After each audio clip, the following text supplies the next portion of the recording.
بسم اللہ الرحمن الرحیم۔ جی تو ناظرین، سعادت حسن منٹو کی زندگی کے کچھ تلخ حقائق۔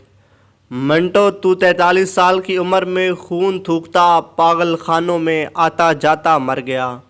آج کہنا تو ہیپی برتھ ڈے بنتا ہے، لیکن تو خود ہی کہتا تھا کہ اس ذلت کی زندگی سے موت اچھی ہے۔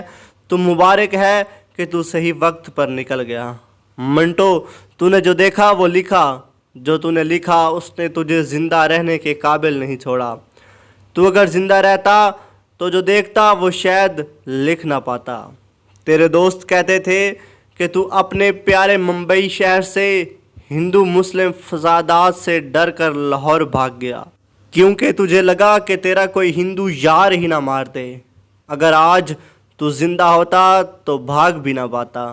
ہندوستان سے تجھے دیش کے غداروں کو گولی مارو سالوں کو کی صدا آتی، اور پاکستان آتا تو کافر کافر منٹو کافر کے نعرے تیرا استقبال کرتے۔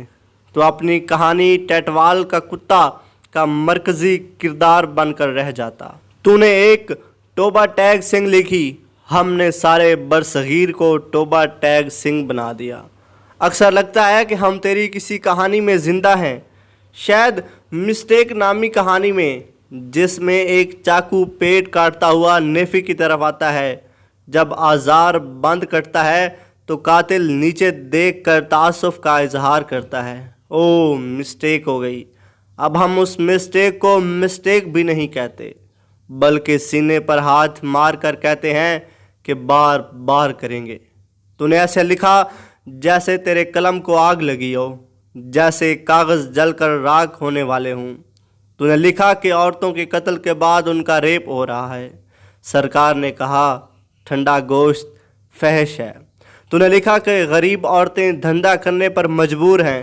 ہم نے کہا منٹو معاشرے میں گند پھیلا رہا ہے۔ انگریز سرکار نے تجھ پر 3 کیس بنائے، ہم نے آزادی حاصل کی۔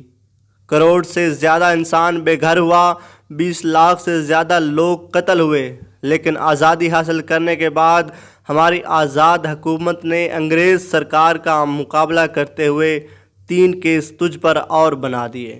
تو قلم کا مزدور تھا، نہ تجھے کوئی اور دھندا کرنا آیا، نہ ہی تو نے اپنی ساتھی لکھاریوں سے پلاٹ دکان الاٹ کرانے کا ہنر سیکھا۔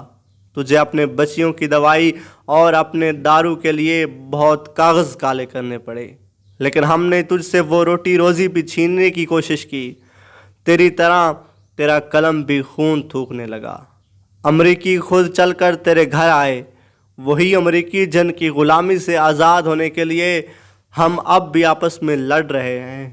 تو نے ان کے ڈالرز ان کے منہ پر مارے اور مفت مشورہ دیا کہ یہ لے جا کر مولویوں کو دو، وہ ایک دن تمہارے بہت کام آئیں گے۔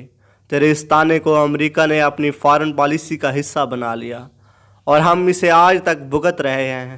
تیرا نام سن کر ہمارے ججوں کے پسینے شاید آج بھی چھوٹ جائیں، لیکن وہ پبلشر جو تجھ سے نظریں چراتے تھے، وہ تجھے خوب چھاپتے ہیں، مال بناتے ہیں۔